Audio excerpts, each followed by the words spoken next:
donde la racionalidad desaparece por completo y cualquier cosa se impone. Es decir, aquí mañana cualquier gente puede decir de un tipo, una mujer, pues, digo, yo no quiero decir, yo no quiero acusar a ninguna mujer, por favor, porque el que lee mis artículos sobre los derechos de la mujer sabe que yo coincido, pero lo que quiero decir es que cualquiera puede levantar una puede acusar a cualquiera de un hecho y no necesita probarlo como está el asunto, porque los medios lo publican, el Ministerio Público lo va a buscar a su casa, lo lleva, lo fotografían y todo, y después no hay forma de borrar eso de la vida de esa persona. Señores, quisiera que me den la oportunidad de saludar al público Ah, que, en la, Israel, que en la tarde de hoy nos sintoniza muy amablemente. Adelante, Israel Abreu y eh, Olga el Almanzar. tiempo que queda es suyo. Oh, un relevo, un programa de relevo Sí, hoy. pero que por Sí, favor sí, no, sí. no, no se me vayan de ahí, que tengo una cuanta pregunta por hacerle. Y quisiera empezar en el día de hoy por hacerle una pregunta a Brian, que está aquí en los controles, el cual, producto de mi participación el lunes recién pasado y las situaciones que se están dando de manera particular en ProMIPYME, que es una institución que a mi modo de entender en términos profesionales no debería existir. Pero Brian, dime, ¿cómo te ha ido? ¿Te han llamado de ProMIPYME? Sí, me llamaron 5 gerentes. Ninguno me ha resuelto. Me dan vueltas y vueltas y uno me manda para donde el otro y el otro para donde el otro. ¿Y de cuánto es la facilidad que tú estás solicitando? 200,000 pesos. Bueno, señores, parece que va a haber que llamar a Luis Abinader para que un ciudadano que está solicitando una facilidad crediticia, que oigan bien, ¿Y qué tiene que ver el presidente con el eso? acrónimo que se dice cuando la sumatoria de varias iniciales suman Sí, algo. exacto, acrónimo. Entonces, acrónimo, ¿no? Sí. Es ProMIPYME, Promoción de la Micro, Pequeña y Mediana Empresa, que fue creada el 16 de mayo de 1997 a través del decreto ¿Tú 238-97. hiciste tu tarea hoy? Claro que sí, como siempre, humildemente. Por eso yo siempre paso con 100. Entonces, todavía, señores, es increíble. Pásenle a esa cartera al Banco de Reserva y por favor, cierren eso. Búsquenle un trabajo a Porfirio. Ahí mismo puede ser el mismo Banco de Reserva. ¿Quién es Porfirio? Porfirio es el actual administrador, que me parece una persona relativamente buena, pero que lamentablemente, debo decirlo, esa institución se está manejando como un colmado. Entonces, está compitiendo con las instituciones financieras en el orden de las tasas crediticias que ofrecen, ¿no? De las tasas de interés por los créditos que ofrecen. Eso es lo primero. Segundo, ¿verdad? Y lo más importante, aunque he dicho segundo, ¿verdad? Es que el propósito por lo que se creó ProMIPYME, que es para reducir esa brecha tan amplia entre los ciudadanos que tienen algún producto financiero y los que no lo tienen, se reduzca. Que pasen a la formalidad y tributen a aquellos micro, pequeños y medianos empresarios que en boca de Luis Abinader, ¿verdad?, representan el 56% de la evasión fiscal en República Dominicana. Entonces, no tiene razón de ser. Cierren eso. Para que le den un préstamo a un ciudadano en ProMIPYME, hay que ser rico, Olga. Yo quiero que tú veas. Tú me permites que yo haga una historia. Oh, pero venga acá, por favor, un honor para mí ahora. No se me vayan de ahí, que tengo un par de preguntas para Lely y Valentín. Para reforzar lo que tú dices. Mira, yo soy amigo, para mí, de uno de los más grandes emprendedores que ha tenido este país en muchos años, que se llama Fernando Capellán. Muy bien. En una oportunidad, Fernando Capellán me contó a mí, Fernando Capellán lo que era, creo yo, que era piloto de aviación civil, de avioneta y ese tipo de cosas, cuando se inició. Y Fernando Capellán me dijo un día que cuando él concibió lo que es hoy una de las empresas más sólidas, de la industria más sólida de la República Dominicana, él fue al Banco Popular y pidió un préstamo parecido al que ha pedido Brian y se lo negaron. Y el banco confió en él y se lo dio. Y con ese pequeño préstamo del Banco Popular, Fernando Capellán hizo hoy lo que se llama el Grupo M. Oiga eso. Que emplea a 14,000 personas. ¿Entiendes? Entonces, yo he hecho esta historia esto para darte la razón, Israel. Es decir, hay que confiar en la gente, en el deseo y la aspiración de la gente de crecer, porque esta economía va a crecer cuando sus miembros crezcan o tenga deseo de crecer, porque al final una economía no es más que el resultado de la gente que están dentro de ella. Así es. De manera pues que todas esas cosas tienen que cambiar, y por eso yo creo que aquí nosotros tenemos pendiente una gran discusión. Nosotros hablamos, por ejemplo, de la libre empresa con un desconocimiento absoluto de lo que es una libre empresa. Porque mucha gente cree que la libre empresa es permitir que el dueño de un negocio pueda hacer con ese negocio lo que le venga en gana. Es decir, y cuando hablamos, por eso yo siempre he dicho que el término correcto de la libre empresa tiene que ser la libre iniciativa, porque es el pintor que vive, el artista que vive de los libros que publica, de la poesía que hace, de los cuadros que pinta, es tan empresario como el hombre que tiene una empresa que produce blog o que produce gaseosa, ¿entiendes? Así es. Entonces yo lo que creo es que aquí hay un concepto muy errado de lo que es el empresario. Creemos que empresarios son aquellos dueños de grandes negocios. No, tú eres un empresario. Cualquiera, todo aquel que vive de su negocio, de su mente, de su capacidad para vivir independientemente de hacer una actividad económica productiva, aunque sea productiva solamente para él o para 2 o 3 personas, tiene tanto mérito como aquel que emplea a 15,000 o 20,000 personas. En los Estados Unidos, que es el principal país capitalista,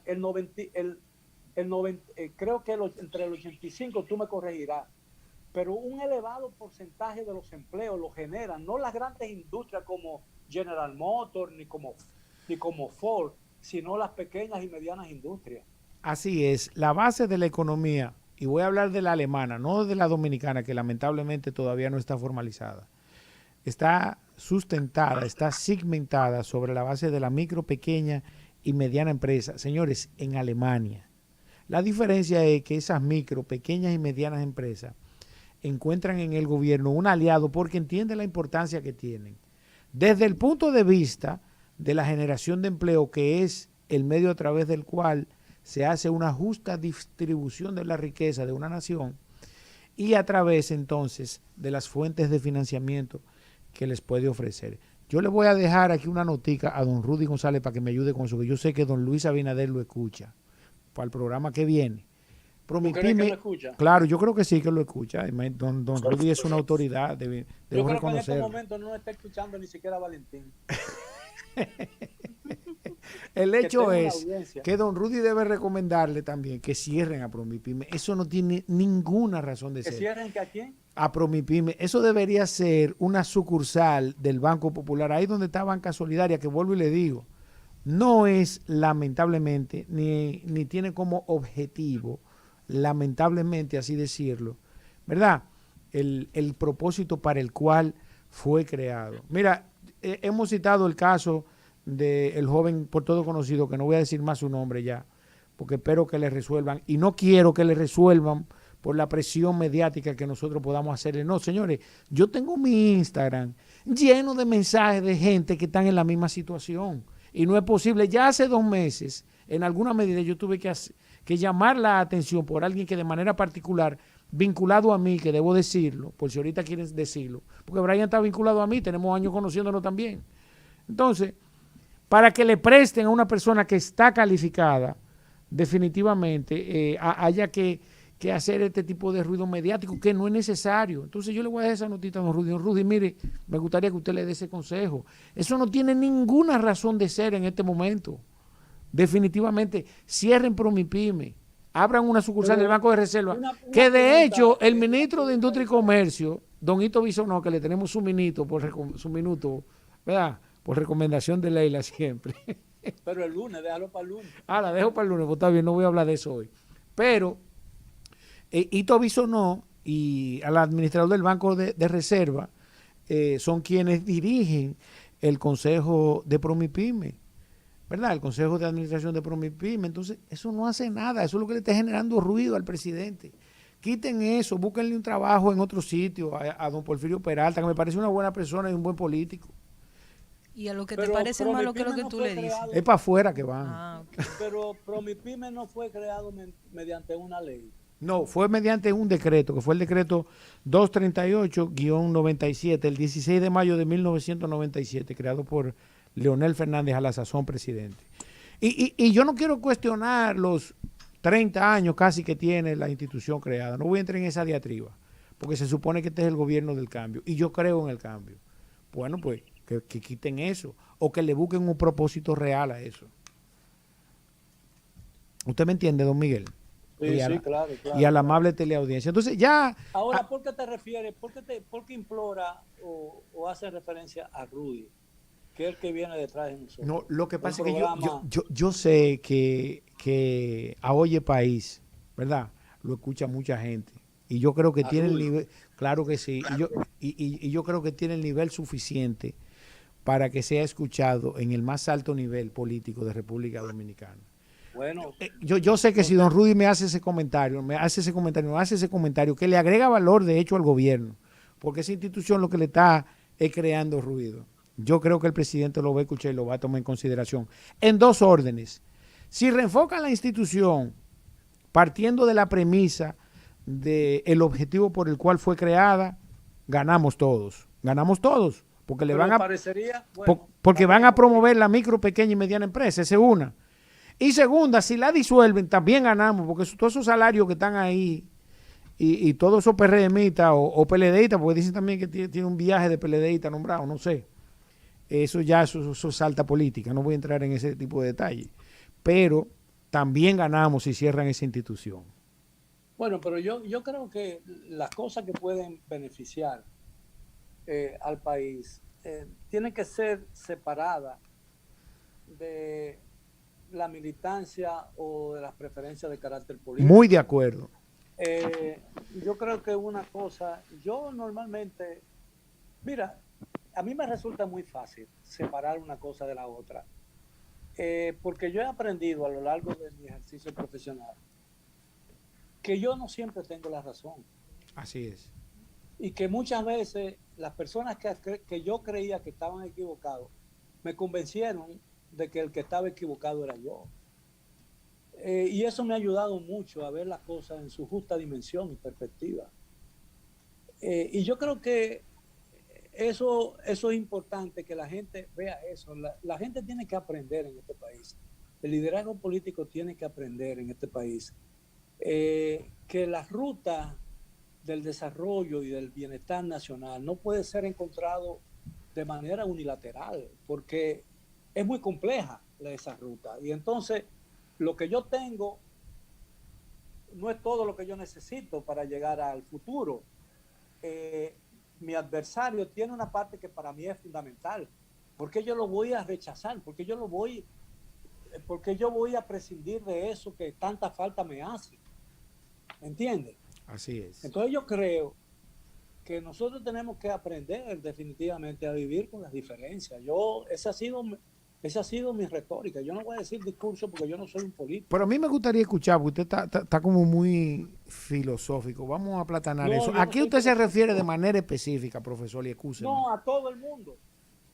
Porque el problema de este país es que todo el mundo cree que tiene la razón absoluta. Y esa razón absoluta no la posee nadie, porque no existe. Lo único absoluto en este mundo, en el mundo cristiano que vivimos, es Dios.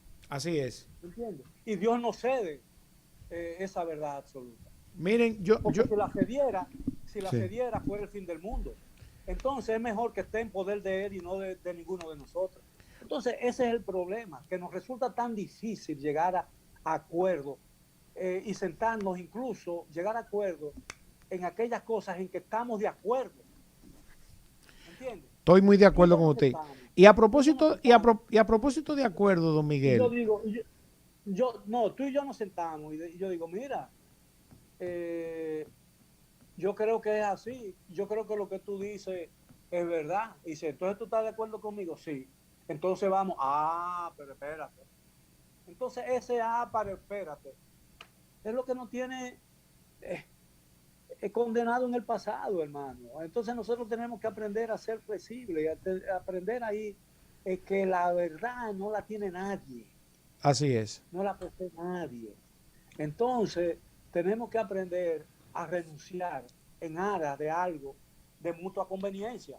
Porque nos sentamos a conversar sobre un tema y no llegamos a un tema estando de acuerdo porque tú no quieres ceder en lo que yo estoy presionando y yo no quiero ceder en lo que tú estás presionando. Bueno, pero vamos a hacer una cede tú aquí, yo cedo allí, en ara y todos vamos a salir beneficiados. No, es que la solución es que yo te me voy a imponer a ti o tú me vas a imponer a mí. Y esa no es la solución. Y no obstante eso, en algún momento, inclusive entre dos personas que libren algún tipo de diferencia, la solución puede estar en tus manos, ¿verdad? En un momento, como en la tuya en otro. Y hay que aprender a administrar eso. Ahora, profesor, yo necesariamente tengo que referirme, porque así me lo han pedido los humildes y pocos seguidores que tengo, al respecto de la gran fiesta navideña que tuvo el Banco de Reserva.